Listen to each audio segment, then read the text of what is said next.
നൽകിയത്. നമ്മൾ വയനാട്ടിലേക്ക് പോകുമ്പോൾ CV അനുമോദ് ചേരുന്നു. Anumod, good morning. വയനാടിനെ സംബന്ധിച്ച് കാടിളക്കിയുള്ള ഒരു പ്രചരണം നമ്മൾ അവിടെ കണ്ടതാണ്.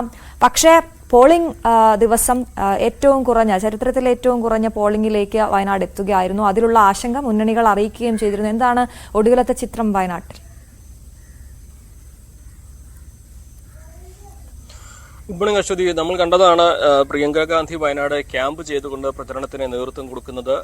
ചരിത്രത്തിലില്ലാത്ത രീതിയിൽ ഒരു നെഹ്റു കുടുംബത്തിലെ രംഗം വയനാട് ക്യാമ്പ് ചെയ്തുകൊണ്ട് പ്രചരണത്തിൽ എല്ലായിടത്തും മണ്ഡലത്തിലെത്തി. അത്തരത്തിൽ വലിയ ഒരു പ്രചരണം നടത്താൻ അവർക്ക് കഴിഞ്ഞു. പക്ഷേ പോളിംഗ് ശതമാനം 64.72 എന്ന വയനാടിന്റെ ചരിത്രത്തിലെ ഏറ്റവും കുറഞ്ഞ അവസ്ഥയിലാണ് ഉള്ളത്. അതുകൊണ്ട് തന്നെ ഈ പോളിംഗ് ശതമാനത്തിലെ കുറവ് എങ്ങനെ ഭൂരിപക്ഷത്തെ ബാധിക്കുമെന്ന ചോദ്യമാണ് UDF-ൽ ഉയരുന്നത്. ഏറ്റവും പ്രധാനപ്പെട്ട ഒരു കാര്യം 5 ലക്ഷം എന്ന സ്വപ്ന ഭൂരിപക്ഷം, അത് സ്വാഭാവികമായിട്ടും ഇത്രയും പോളിംഗ് ശതമാനം കുറഞ്ഞ സാഹചര്യത്തിൽ പ്രിയങ്കയ്ക്ക് നേടാനാകില്ല എന്ന് UDF തന്നെ സമ്മതിക്കുന്നുണ്ട്. പക്ഷേ രാഹുൽ ഗാന്ധി കഴിഞ്ഞ തവണ നേടിയതിനേക്കാൾ ഭൂരിപക്ഷം നേടും. ഒരു 4 ലക്ഷം വോട്ടെങ്കിലും പ്രിയങ്ക നേടുമെന്നൊരു കണക്കുകൂട്ടലാണ്, പ്രതീക്ഷയാണ് UDF പങ്കുവെക്കുന്നത്. മറുവശത്താണെങ്കിൽ LDF-ഉം BJP NDA-യും അവർക്ക് രണ്ടുപേർക്കും ഈ പോളിംഗ് ശതമാനത്തിലെ കുറവ് തന്നെയാണ് പ്രധാനപ്പെട്ട വിഷയം. ഈ പോളിംഗ് ശതമാനം കുറയാനുള്ള പ്രധാനപ്പെട്ട ഒരു കാരണം ഉപതെരഞ്ഞെടുപ്പ് അടിച്ചേൽപ്പിച്ചതാണെന്ന LDF പ്രചാരണം ജനങ്ങൾ സ്വീകരിച്ചതാണ് എന്ന ഒരു നിലപാടാണ് LDF-നുള്ളത്. അതുകൊണ്ട് തന്നെ സ്വാഭാവികമായിട്ടും UDF-ന്റെ വോട്ട് കുറയും, LDF-ന്റെ വോട്ട് ആനുപാതികമായിട്ട് വർദ്ധിക്കുമെന്നൊരു കണക്കുകൂട്ടൽ അവർക്കുണ്ട്.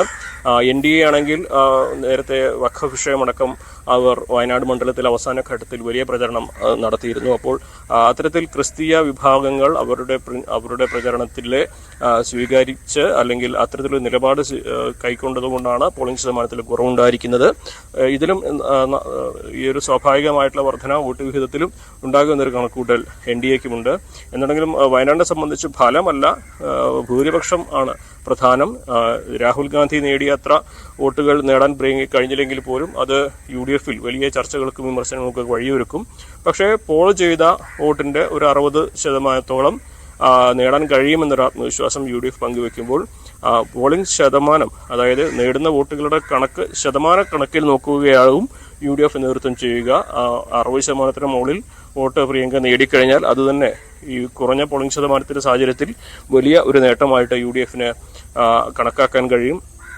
എന്നാണെങ്കിലും ഏറ്റവും അധികം പോളിംഗ് ഉണ്ടായിട്ടുള്ളത് ഏറനാട് മണ്ഡലത്തിൽ തന്നെയാണ്. 70%-അടുത്ത് 69.42 എന്ന ഏറ്റവും മികച്ച പോളിംഗ് മണ്ഡലത്തിൽ ആണ് ഉണ്ടായിരിക്കുന്നത്. ഏറ്റവും കുറവുള്ളത് നിലമ്പൂരിലുമാണ്, 61.91.